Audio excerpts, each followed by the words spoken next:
This is the Tom Bigby Tales, and I'm your host, Shannon Evans. I write about a small town in northeast Mississippi called Columbus, and sometimes I write about the rest of the state. This episode is actually someone else's story, but in honor of my birthday, St. Patrick's Day, I thought this was a lovely story to tell, and it's all about the luck of the Irish. I'm going to be reading this from the perspective of my friend, and these are his ancestors, and this is his story. Leon Cicero Ellis was the first in his family to complete high school, after which he packed his bags and headed to Chicago to enter college, and then to attend and graduate from medical school at what is now Rush University. Chicago is about an 8-hour train ride north of Possum Town, what we call Columbus, and over his collegiate years, I am sure Doc made that trip many a time. During one of those visits home, Leon proposed to his high school sweetheart, and they made plans to be married after he completed med school. But that was before he met and was immediately smitten with Nana. Her name was Ina Marguerite Egan, soon to be Ellis.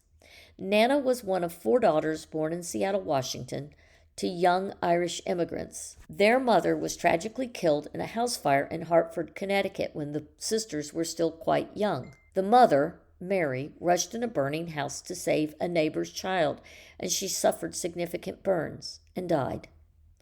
The girls shouldered on together with their father, basically caring for themselves. By the time my grandparents met, Nana was a cashier at the med school's cafeteria, and it is easy to imagine my grandfather wasting no time catching her eye with all the southern charm he could muster, something I've been told he had in abundance. The sparks must have burst quickly into a blazing flame because within a matter of months they decided to elope, just before Doc, the name his Possum Town patients were soon to give him, graduated from med school. With his diploma in hand and his new bride on his arm, they traveled by train home, Doc's last trip from Chicago, and Nana's, an Irish Catholic Yankee suffragette's, first trip to the South. And that trip together in each other's arms was made without anyone in Possum Town knowing they were married. When they arrived at the Possum Town train station, my great-grandparents were there in their buggy, and in a separate buggy was Doc's betrothed. I can only imagine the awkward silence and strained looks that greeted them as everyone there became aware of this new reality. At that moment, my great-grandparents made a very wise decision. They told Doc to get in their buggy, and they told Nana to get in the other young woman's buggy for the long ride at sunset to their plantation. Just the 2 of them.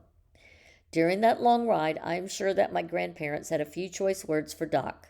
I'm also sure that he defended his decision to marry Nana, if not his regrettable disregard for their feelings and those of his former fiancée. The 2 buggies stayed a considerable distance apart, neither able to hear what was transpiring in the other.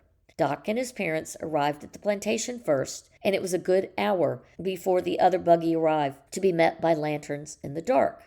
When it did, Nana stayed in the buggy to give the fiancé an opportunity to speak with Doc first. She had asked Nana for that chance. Dismounting from the buggy and walking straight to Doc and his parents, the fiancé stood there for a minute in silence and then looked Doc straight in the eyes and said, "Leon, you have married a very sweet and very remarkable woman. Now it's up to you to prove to all of us that you are worthy of her." And with that, she helped Nana disembark from the buggy, gave her a long embrace in front of everyone, climbed back in her buggy, and rode slowly out of their lives forever. Ina was born in 1891 in Seattle, Washington, and died 1978 in Chattanooga, Tennessee. Her funeral was held at the Church of Annunciation in Columbus, Mississippi. It is said that it was such a large group that people filled the pews and lined the walls. Dr. Leon Cicero Ellis, a beloved physician in the town, was born in Lowndes County, Mississippi in 1887 and died in 1957. They are both buried beside each other in Beersheba Cemetery in eastern Lowndes County. They had 9 children, including Dr. Bernie Ellis Sr., my friend Bernie's dad. My friend Bernie is one of their 30 3 grandchildren.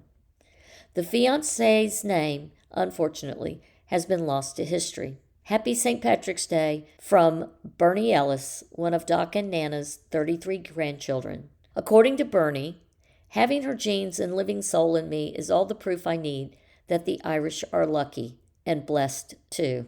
Thanks, Bernie, for this fine St. Patrick's Day love story. Until next time.